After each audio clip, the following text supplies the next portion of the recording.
Hello students, कैसे हैं आप सब। आई होप आप सब अच्छे होंगे।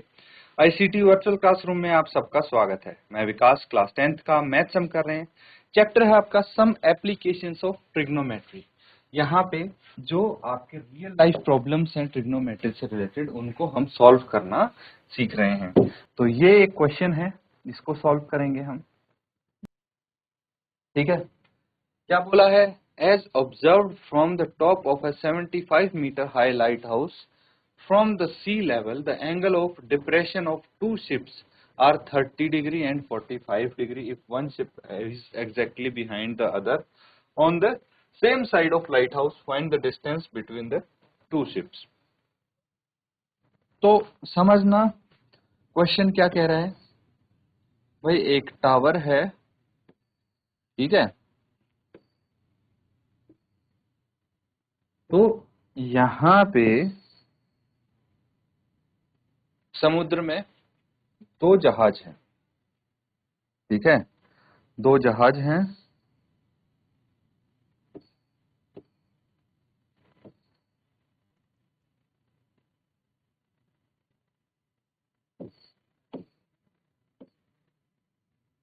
ठीक है, दो शिप्स हैं। अब बोला as observe from the top of a 75 metre high light house. ये लाइट हाउस है जिसकी ऊंचाई है 75 मीटर। अब अगर हम ऊपर खड़े होके ऊपर से नीचे कोई चीज देखते हैं, ऊपर से नीचे की तरफ कोई चीज देखते हैं, तो किस टाइप का कौन सा एंगल यहाँ पे आपको देखने को मिलेगा, ये समझने की कोशिश करते हैं। तो देखिए, ये हो गया एंगल ऑफ डिप्रेशन। ठीक है, यहाँ पे इसको देखेंगे तो ये हो गया एंगल ऑफ डिप्रेशन। ठीक है, क्या बोलेंगे इनको? एंगल ऑफ डिप्रेशन, जो कि 30 डिग्री एंड 45 डिग्री है। 30 और 45 डिग्री का एंगल ऑफ डिप्रेशन है। इसकी हाइट आपको दी है। ये दोनों शिप एक दूसरे के पीछे हैं, टावर के सेम साइड में। आपको क्या बताना है? Distance between these two ships, ये आपको फाइंड आउट करना है। ठीक है, नोट कर लेंगे और इसको सॉल्व करेंगे। तो ठीक है, अब इसको सॉल्व करेंगे हम। तो सबसे पहले आप फिगर बना लीजिए इसका। फिगर बनाएं।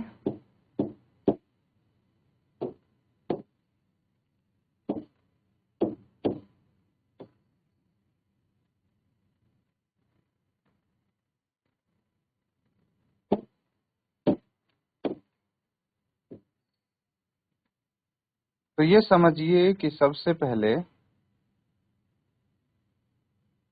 जो ये आपने फिगर बनाया, ठीक है, इसमें अगर मैं बोलूं ये ए बी लाइट हाउस है, ये सी हो गया, ये डी हो गया, ये पॉइंट्स हैं आपके। ठीक है, तो एक मैं लाइन और यहां पे ड्रॉ करूंगा, ये आपका हॉरिजॉन्टल लेवल आ जाए। ठीक है, लिख लीजिए इसको। अब जो एंगल ऑफ डिप्रेशन बनेंगे, सबसे पहले तो जो डाटा गिवन है वो लिख लेंगे। हाइट है इसकी लाइट हाउस की 75 मीटर। एंगल ऑफ डिप्रेशन, तो सबसे पहले अगर मैं एंगल ऑफ डिप्रेशन देखूं तो ये एक एंगल ऑफ डिप्रेशन हो गया 30 डिग्री, और अगर मैं इसके साथ देखूं तो ये 45 डिग्री हो गया, है ना। ठीक है, तो अब देखिए, ये हॉरिजॉन्टल लेवल है, ये दोनों क्या हो गई? पैरेलल हो गई, है ना। तो ये सी लेवल हो गया, ये हॉरिजॉन्टल लेवल हो गया। तो एंगल ऑफ एलिवेशन या डिप्रेशन किसके बीच में बनता? लाइन ऑफ साइट और हॉरिजॉन्टल लेवल के बीच में। तो ये बन गए। अब अगर एंगल ऑफ डिप्रेशन आपको पता है और ये दोनों लाइन पैरेलल हैं, तो ये भी 30 डिग्री हो जाएगा और ये 45 डिग्री हो जाएगा। ठीक है, अब यहां से मुझे एक चीज पता लगती है, let AB be the lighthouse and C and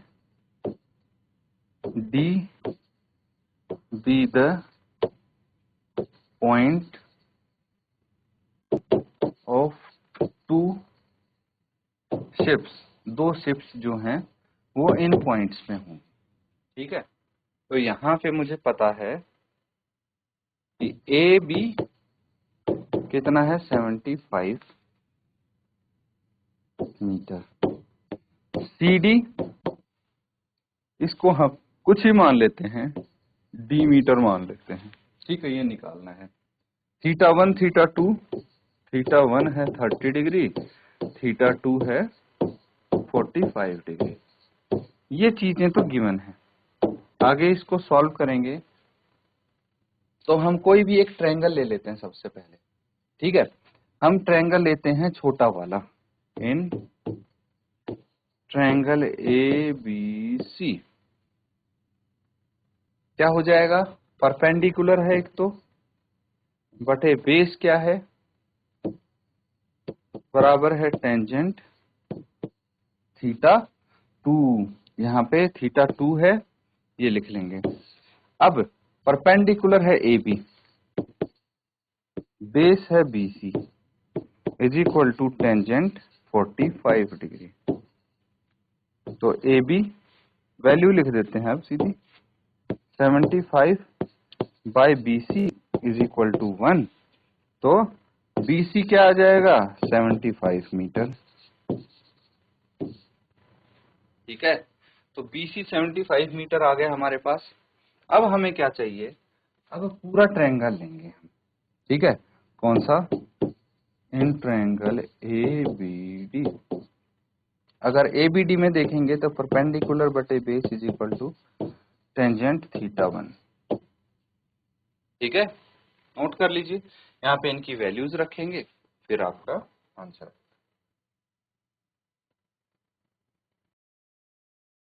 तो ठीक है, आगे सॉल्व करेंगे। तो अब ट्रायंगल ए बी डी है हमारे पास। ठीक है, परपेंडिकुलर है ए बी,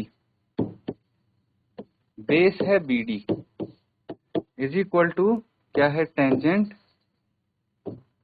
30 डिग्री। थीटा 1 तो इतना ही है, यही लिखा है ना यहाँ पे, थीटा 1 30 डिग्री है आपके पास।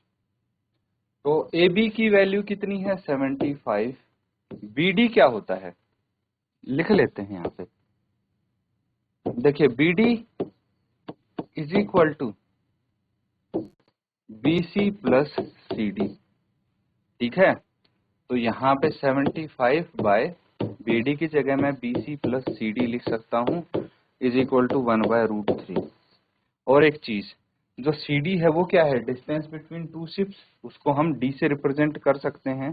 तो 75 बाय, और बी सी की वैल्यू हमने यहाँ पे निकाली थी, ये रही 75 मीटर। ठीक है, तो ये 75 हो गया, प्लस ये कितना हो जाएगा, d is equal to 1/√3, cross multiply कर देंगे यहाँ से, तो ये कितना आ जाएगा 75√3 is equal to 75 plus D. 75 को दूसरी तरफ भेजेंगे तो 75√3 minus 75 is equal to D, यानी d is equal to 75 bracket में √3 माइनस 1 मीटर। ये आपका दोनों शिप का डिस्टेंस आ गया। देयरफॉर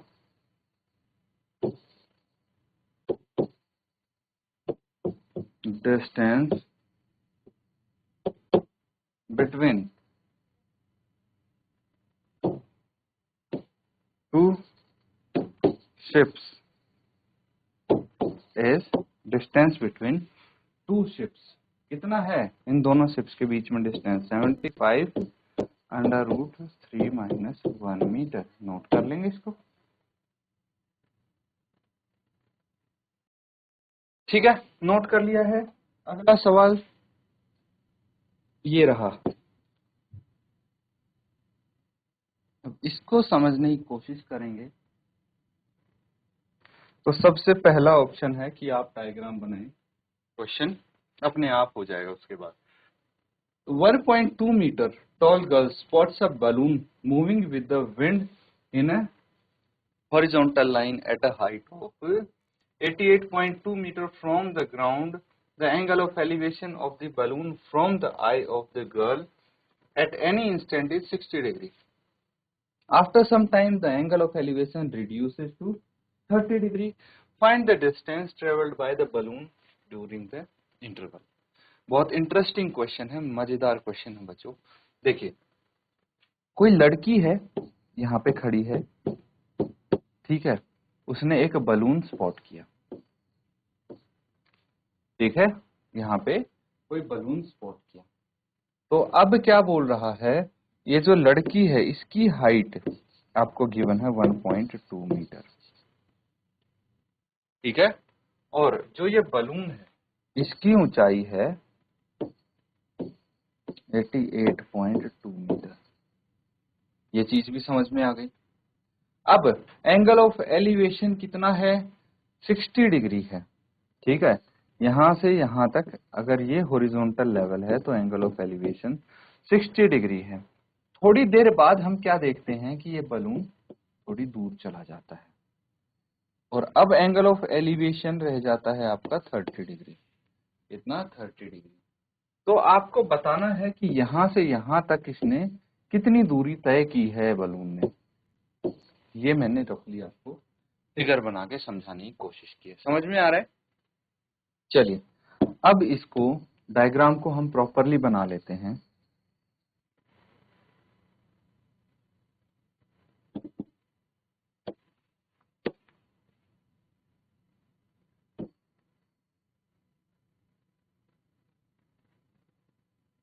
ठीक है,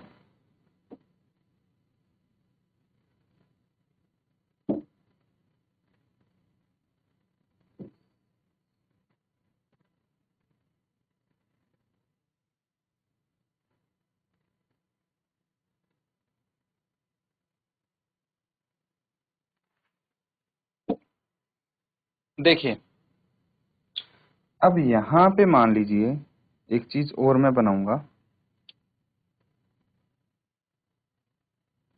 यहाँ पे ये लड़की खड़ी है, ऐसा कुछ मान लें, जिसकी हाइट 1.2 मीटर है, ठीक है, इस लड़की की हाइट 1.2 मीटर है।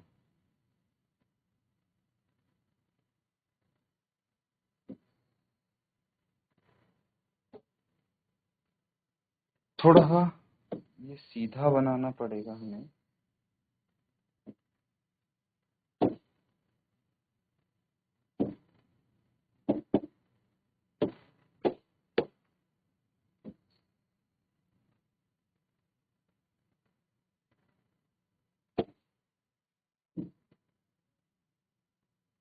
तो देखिए अब चीजें समझेंगे हम।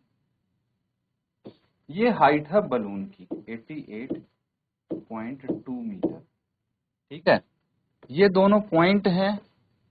मान लीजिए बलून पहले पॉइंट ए पे था, उसके बाद पॉइंट बी पे चला गया, और ये जो इसकी हाइट है ऑब्वियसली ये ग्राउंड लेवल से बताई गई है 88.2 मीटर, जबकि लड़की की हाइट ये रही 1.2 मीटर, ठीक है। अब अगर हम एंगल ऑफ एलिवेशन देखें तो सबसे पहले ये एंगल ऑफ एलिवेशन कितना है, 60 डिग्री, लेकिन बाद में जब बलून आगे निकल जाता है तो एंगल ऑफ एलिवेशन 30 डिग्री हो जाता है। ये आपको बताया गया है। तो आपको बताना है ये डिस्टेंस, इसके बीच का ये डिस्टेंस बताना है, या फिर ये कहो ये वाला डिस्टेंस, एक ही बात है, ये डिस्टेंस आपको बताना है। तो इनके नाम लिख लीजिए, C D E F G H, ये पूरे हमने नाम लिखे। हमें क्या चाहिए, हमें देखिए यहाँ पे यूज करने हैं triangle A D E, triangle B C E, ठीक है, इनका यूज करना है। और हमें ये हाइट भी चाहिए, कौन सी, बीसी हाइट चाहिए। बीसी हाइट कैसे निकालेंगे हम, जो ये आपका बी एच है इसमें से सी एच माइनस कर देंगे, और सी एच क्या है, is equal to E F is equal to 1.2, और बी एच कितना है आपके पास, ये तो 88.2 है, ठीक है। ये BC निकाल लेंगे और जो BC है वो किसके बराबर होगा, वो AD के बराबर होगा, है ना, दोनों सेम होंगी हाइट। तो इसकी हेल्प से आप ये क्वेश्चन सॉल्व करेंगे और आंसर आप इजीली निकाल सकते हैं। इसको बच्चों होमवर्क में आपको कंप्लीट करना है तो नोट कर लीजिए। तो बच्चों यहाँ पे हमने कुछ क्वेश्चंस किए हैं, उम्मीद करता हूँ अच्छे से आप इनको नोट कर रहे हैं, समझ रहे हैं। तो इनको अच्छे से आप होमवर्क करके लेके आइएगा। इसी के साथ आज का सेशन यहाँ पे एंड करते हैं। Thank you and have a nice day.